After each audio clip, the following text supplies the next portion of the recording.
Y'all, it's Hillary, tall EDS chick. I wanted to show off my zebra sunglasses. They're kind of spiffy. I like the rainbow. Anyway, I just got in from watering my plants, and the kitty cat got out, and she ran out. I was fixing the screen door because I wanted to have some air come in, and it's been 2 years living in this house and not having my screen door working, so I just said, you know what?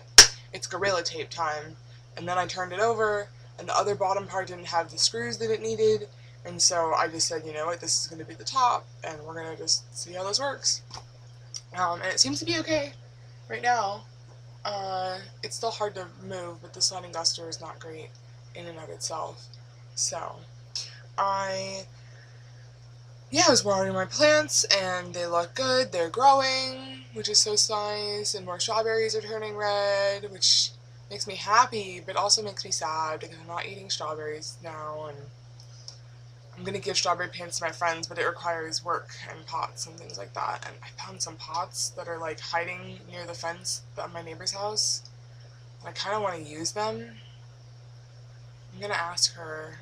I'm gonna be like, I found these right on our fence line, and I was wondering if you were using them, and if you're not, could I use them? Possibly? And see what she says. She's a really nice little, like, 80-year-old lady, and she's got a gorgeous garden in front, but I don't know, these pots look like they've been abandoned. They've been there a long time, and they're not really where you would store pots, so I don't know if she knows that they're even there. Maybe if I point them out to her, she'll be like, oh, my pots. So, I don't want to, like, take them from her. But I do. But no, she's been very, very nice. And it's hard when she comes, when I, like, see this lady that helps her out. She was a coworker of mine when I worked at 7-Eleven, so it's a little awkward for me. I've been so reclusive this past year since I left, and I don't know, I don't really talk to people like I used to. I used to be so friendly and say hi and wave to everybody, and when I worked, of course, I had that work persona where I was like smiling and always happy and everything was fine and how are you and great choice and pizza product or whatever. So it's weird when I see her, and I'm trying to make it less weird because it's been a year of me like ignoring them. And I've only seen her a couple times in the year because I didn't get out of the house enough. But I don't know, she doesn't say anything to me either, so it's kind of weird. But yeah, so I found her pots, and that's exciting because I might be able to transmit the strawberries into them and then give them to my friends. So I don't know. Probably won't get the pots, but we'll see. And I wanted to talk today about, I wasn't planning to do a video today, but I got a phone call from the county mental health office that people with Medicaid are sent to for evaluations and to see a therapist. And so I decided it was a good idea for me to try seeing a therapist again. I saw someone right after I broke my leg, and I was actually dealing with a lot, like, if I had died, what would my brother have, like, felt, and yeah, it's weird. I have a brother, but we don't talk. He's, like, 12 years older than me, and I get the occasional email now and then, which is nice. I really like that, but they're pretty short-worded, and he's doing what he can. It's a weird family stuff that I don't want to get into, but I thought I should see someone back then, and so I did, and I don't know, it didn't really work out as I wanted. I was really trying to, I think it's always just been trying to deal with Dad. Dad was really, really a lot to take in, and a lot of people have that parent that kind of like sucks the life out of them when they're kids. And I wonder if it's more so with us who have chronic illness, if we have those sort of relationships with certain like with some of our parents, but because mental illness seems to be really latent with people who have physical illness as well. So he had bipolar, very, very manic my whole life, and didn't get treated ever. He was diagnosed, I find out now, but he never, I thought he was undiagnosed and untreated, but he was diagnosed and chose to be untreated, and then it got really bad, and things were really hard, and so I was like, you know what, I think we need to see a therapist again, so we all started going to someone, and that didn't work out so good because he's smart, and so he just, like, was perfect in the appointments and not acknowledging the issues that we were dealing with. And so, and then when he passed away, I wanted to see somebody because I was going through some stuff, and I was no longer I wanted to see the same lady I was seeing prior so that she kind of like knew my experiences with my father, because she had seen my father in some appointments, like family stuff, and I was an adult by that point. I was 18, so she was a pediatric because I had seen her when I was 17, so I didn't get to see her again, and I didn't go back to anybody. And then I lost my, like, will to do pretty much most of anything for a long time, and now I lost health insurance, and now I have health insurance, and, you know, I feel like getting documented what's going on, and even trying to, like, I don't really know, I've never had, like, that experience in therapy where it solved my issues, so, or really helped at all, really. So the 2 times that I've been in therapy, it really didn't do anything. And then I started going to a chronic illness support group, which has been great, but it's just like outlets to kind of keep saying the same thing, and I'd rather just do it in the comfort of my own home to all of you out there, because honestly, sitting for an hour and a half in support group really hurts. It hurts a lot, and I don't do well the next couple days afterward, and I have to gear up for it, and it's very, very difficult to, like, be in a contained environment where you're pretty much still for an hour and a half, and sometimes we go over a little bit. So, and I talk a lot, as you all know, so it's just kind of like not great, because I talk too much, and then the pressure happens, and then I'm sitting and I'm adjusting, and I'm not supported by my pillows and whatnot. But I wanted to show my abdominal binder. I wear this every time I leave the house.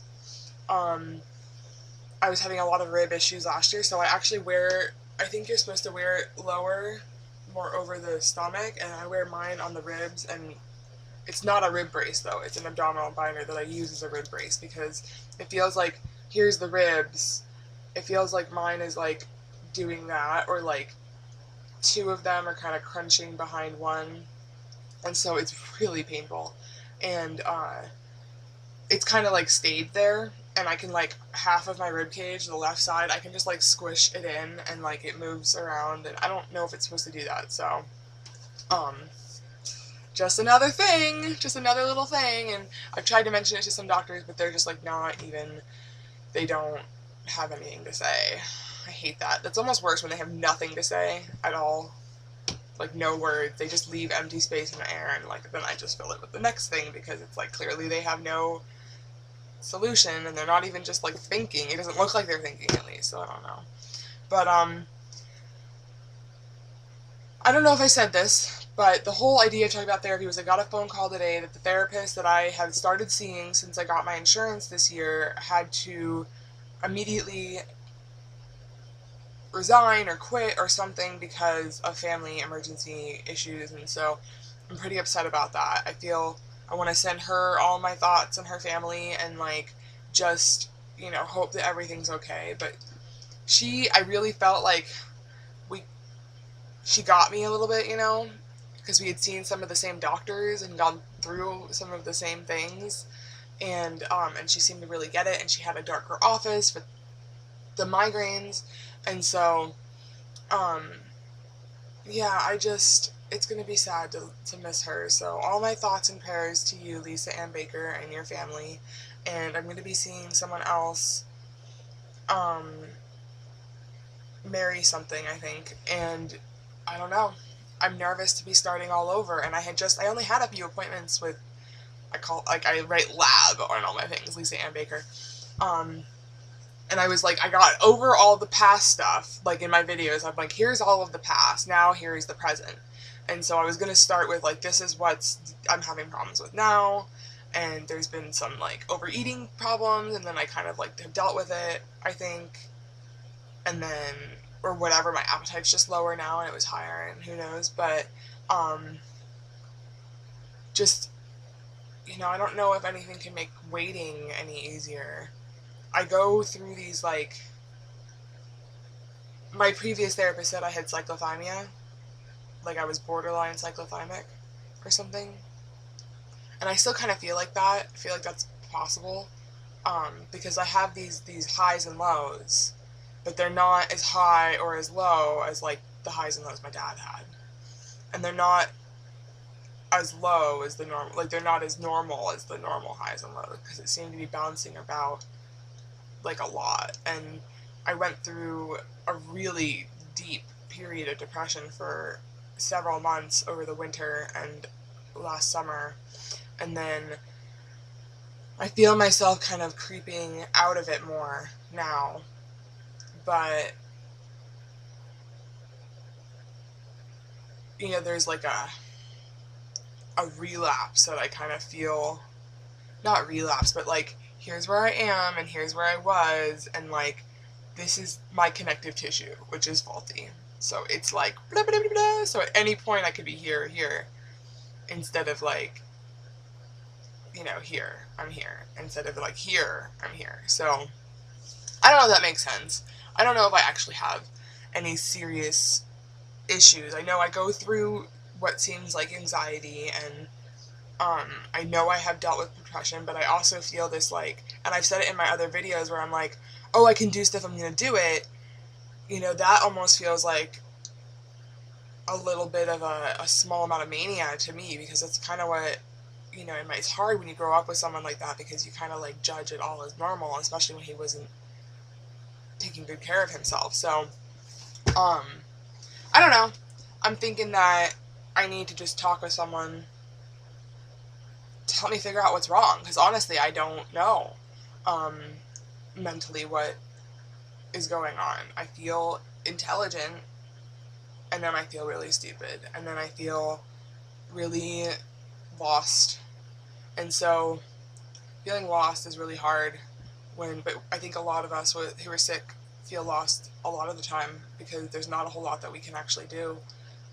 We don't really know where we're going, and we don't know if we're really going to be where we are. So, like, right now I'm doing one of the best I am. Like, my shoulder is still problematic, and the brace helps the back, and I feel like, honestly, I need a brace that goes from here down to my sacral area, because my back bows and I can't hold it. Like, it goes either really far this way or really far this way, and I don't know. And no one's really telling me anything, so I think I just gotta wait. Waiting is the name of the game when you are sick. All you do is wait. You wait for insurance, you wait for doctors, you wait for, approvals, and then appeals, and then so many communication things. It's just ridiculous, and I don't know how to make it any easier, but my goal is to use the therapist as like a resource to getting what my plans are, which my plans are to get to Maryland and see Dr. Henderson and, finally get answers to what is going on. So along the way, I have these moments that like, but then I deal with it. So maybe dealing with it makes it normal.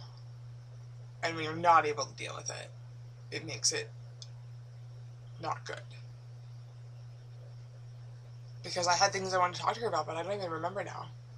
But I know that they'll come back up, and those feelings will come back up in another situation very similar to that situation, and I'll feel like that again.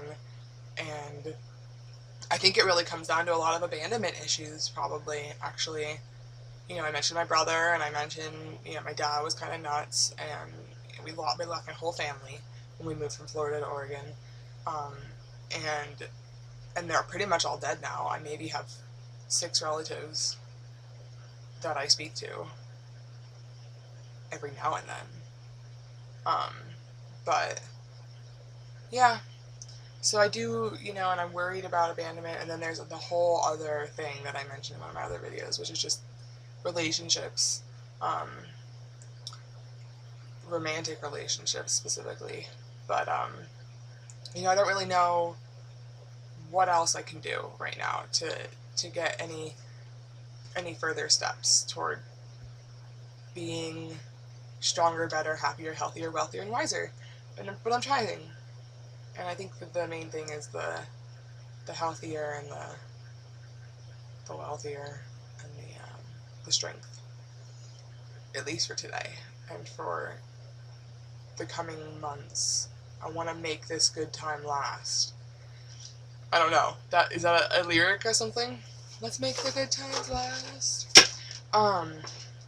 So yeah, I'm gonna say sayonara to you all, and many spoons to everyone, and I hope you have a fantastic Memorial Day weekend, and I will be remembering everybody. I had a friend who was in the military, and my grandfather was in the Air Force, and don't forget what this holiday on Monday is really about. It's remembering our soldiers who have fought for our country to keep us safe. And there's all kinds of controversy about war, but it doesn't matter because thousands have given their lives to make sure that we can just sit here and make our YouTube videos without threat of, you know, impending doom. Which, for some reason, I can't stop thinking about acid rain. Like, all the time. Like, when is it coming, and how do I prepare? Because what do you do when the rain melts everything? So I'm going to leave you with that. And have a good one. Bye. Peace and love. Mwah.